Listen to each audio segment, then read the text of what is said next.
Di Mekah itu ada yang namanya Darun Nadwah. Dar artinya rumah, Nadwah itu tempat berkumpul orang-orang masyarakat atau pembesar-pembesar orang Arab pada saat itu. Mengatakan, bagaimana kalau kita bunuh Muhammad? Pengen dibunuh Nabi Muhammad sama mereka. Ada yang mengatakan, bagaimana kalau kita masukin Nabi Muhammad ke dalam peti, kita tutup, taruh depan Ka'bah biar dia mati membusuk. Ya, Jabal itu yang besar. Nah, sebelah kanan kita. Ya. Jangan, katanya. Nabi Muhammad pengikutnya udah lumayan banyak gitu. Kalau kita taruh di situ, dia apa? Bakalan ditolongin. Maka yang mengatakan, bagaimana kalau kita lemparin aja Muhammad, kita asingin ke tempat yang jauh. Akhirnya pengen dilempar ke tempat yang jauh. Kata rombongan mereka, jangan. Nabi Muhammad ini mau ditaruh di mana juga hidup. Jangankan ditaruh, orang pertama kali melihat dia aja itu memandang dia, wajahnya udah enak aja, demen aja. Wajhaka ya Sa'ad ya Karimal walidaini hauduka sawfil mubarrad wirduna yauman nusyuri Nabi salam alaika ya Rasul salam alaika ya Habib salam alaika salawatullah alaika man ra'a wajhaka ya Sa'ad. Barang siapa yang memandang wajahnya Rasulullah sallallahu alaihi wasallam, timbul rasa yas'ad, rasa senang, rasa gembira, enak aja dipandang, maka orang semuanya yang memandang Rasulullah pasti jatuh cinta. Kan Abu Jahal pengen lihat Rasulullah itu nggak mau, asal ketemu Rasulullah nunduk kepalanya. Ditanya sama sahabat, ya Abu Jahal, kenapa engkau menunduk ketika melihat Rasulullah? Apakah kalian tak tahu kalau kita memandang Rasulullah saya jatuh cinta, dan saya nggak mau jatuh cinta kepada Rasulullah sallallahu alaihi wasallam. Jahal Pak. Makanya Rasulullah hingga dilemparin kemana-mana. Akhirnya mereka berpendapat, bagaimana kalau kita bunuh Nabi Muhammad bareng-bareng. Jadi setiap suku ini mutus satu orang, suku ini satu orang, suku ini satu orang. Maka ketika membunuh semua suku ikut berpartisipasi, maka tidak ada hukuman buat mereka.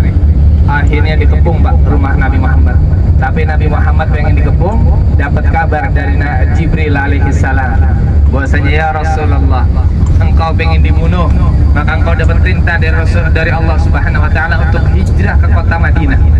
Akhirnya Rasulullah SAW dengan kalimat beginilah berangkat ke rumah Sayyidina Abu Bakar, berbicara, ya Abu Bakar, temenin saya hijrah, perintah dari Allah ke kota Madinah. Siap ya Rasul. Habis itu datang Nabi Muhammad ke Sayyidina Ali. Sayyidina Ali anak muda Pak. Ditanya, ya Ali, gantiin tempat tidur saya pengen dibunuh, saya pengen hijrah berangkat sama Sayyidina Abu Bakar. Sayyidina Ali Pak, anak muda yang pinter, cerdas, jawabnya apa? Siap ya Rasul, saya gantiin. Coba model kayak saya, Fahmi, gantiin tempat tidur saya mau dibunuh ini. Apa jawab saya? Ya Rasulullah, Sayyidina Abu Bakar aja yang tuaan. Iya, beda. Sayyidina Ali adalah orang yang cerdas, orang yang pinter dan yang soleh. Dia ngomong, siap ya Rasul, saya gantiin tempat tidur engkau. Diganti. Maka ayat ini boleh diamalin sama bapak-bapak yang sering naik motor. Di depan ada polisi pengen ditilang, baca Pak, waja'alna min baini aydihim sadda wa min khalfihim saddan fa aghshaynahum fahum la yubsirun. Kata polisinya, gue juga ngaji, kelihatan kena juga. Maka itu ayat berlaku Pak sama orang-orang kafir, baca aja. Ya. Rasulullah jalan gak ketahuan, kabur tuh Rasulullah bersama Sayyidina Abu Bakar radhiyallahu anhu. Kemana? Ke Jabal Tur yang tadi. Jabal Tur Pak, ini bukan arah ke Madinah. Kalau arah ke Madinah itu ke Tan'im. Maka kemarin kita nyampe dari Madinah lewat Tan'im. Kalau di sini arahnya ke Jabal Tur, Jabal Rahmah, terjauh. Beda. Maka Rasulullah kenapa larinya ke situ? Namanya orang lagi dikejar-kejar Pak. Kalau tadi umumin barang siapa yang bisa datangin kepalanya Muhammad, saya kasih uang, saya kasih harta. Wah. Akhirnya Rasulullah ngumpet tuh ke Jabal Tur bersama Sayyidina Abu Bakar radhiyallahu anhu.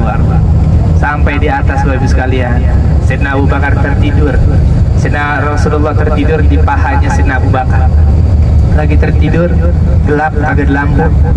Ada air netes ke bibirnya Rasulullah. Kata Rasulullah, "Ya Abu Bakar, ini air apaan?" "Air mataku ya Rasulullah." "Kamu kenapa nangis? Jangan sedih." Di dalam Al-Quran dikatakan, "Innallaha ma'ana, la tahzan, innallaha ma'ana." Jangan bersedih, sesungguhnya Allah bersama kita. Kaki Rasul, "Saya mah kagak sedih." Nah, itu nggak perlu nangis. Kaki Rasul, "Ngapa? Perang." "Kagak." Kaki digigit kali jengking, waduh bu, kakinya digigit kali jengking. Kalau jengking arah, wah gede-gede. Kalau jengking Bogor kali kecil ya. Lo arah gede, digigit kakinya bengkak. Sallallahu alaihi wasallam, Bapak sekalian, itu dimulai dari masih kecil. Kalau kita masih kecil mainannya lato-lato, tapi Rasulullah mainannya masih kecil, itu adalah bulan. Ketika bulan diarahkan ke kanan oleh Rasulullah, bulan ngikut ke kanan. Diarahkan ke kiri, dia ngikut ke kiri. Maka manusia yang mana? Ya, sebelah kanan kita ada kampus Ummul Qura, Jami'atul Ummul Qura di Mekah ya. Kemudian dari kisah tadi di Jabal Tsur, Bapak Ibu sekalian, Rasulullah di atas itu 3 hari 3 malam di atas, ngumpet. Terus Rasulullah nggak makan, Rasulullah kudet, nggak dapat kabar-kabar. Ada yang namanya Sayyidina Abdullah, anak daripada Sayyidina Abu Bakar. Beliau setiap hari kalau siang beliau dibawa kumpul sama orang-orang kafir, malamnya beliau naik ke atas. Ngapain? Ngasih kabar kepada Rasulullah. "Ya Rasulullah, engkau pengen dicari ke sebelah sini, engkau pengen dicari ke sebelah sana." Dikasih tahu, "Ya Rasulullah, orang-orang kafir lagi buat ini, strategi ini, strategi ini." Tahu kabar-kabar di bawah. Kemudian ada Asma yang mengantar ke atas makanan untuk Rasulullah SAW. Sama anaknya Sayyidina Abu Bakar juga. Kemudian Rasulullah SAW, Bapak sekalian, dicari sejak kakinya oleh orang-orang kafir. Kemana ini? Dicari. Tapi Rasulullah SAW mempunyai ada yang namanya Amir bin Fuhair. Nah, namanya Amir bin Fuhair, pengembala kambing, Pak. Kata orang ini jejaknya siapa? Jejaknya kambing sama orang yang gembala. Padahal itu disitulah Rasulullah SAW naik ke Jabal Tsur. Itu perlunya strategi. Bagaimana kita untuk bisa melakukan dakwah Allah, dakwahnya Rasulullah SAW ada strategi. Kemudian Rasulullah SAW melanjutkan perjalanannya menuju kota Madinah. Itu ada GPS-nya, Pak. Ada yang ngatur jalannya, ada yang nunjukin jalan. Siapa namanya? Namanya Abdullah bin Uraikid. Abdullah bin Uraikid ini dia orang kafir, cuma namanya Abdullah. Dari sini bisa kita ambil pelajaran. Yang pertama, bahwasanya boleh kita meminta tolong kepada orang-orang kafir dalam rangka urusan dunia. Namanya Masy'aril Haram. Bahkan masjidnya ada juga namanya Masy'aril Haram.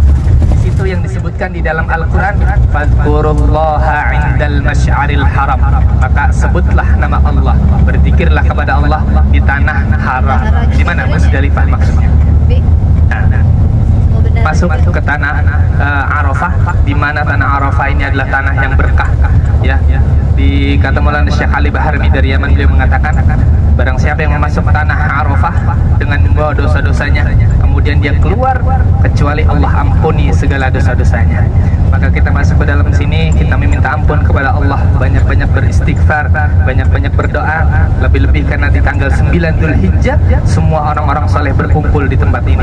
Bahkan bukan hanya jasad, kata Maulana Syekh Ali Baharmi juga beliau mengatakan, roh-roh orang-orang aulia salihin mereka berkumpul semuanya di tanggal 9 Dzulhijjah di Arafah. Bahkan melarang mereka untuk keluar dari tanah Arafah, karena di tanggal 9 Dzulhijjah lah di situ hari yang berkah, tempatnya juga tempat yang berkah, dan berkumpulnya orang-orang yang mempunyai keberkahan.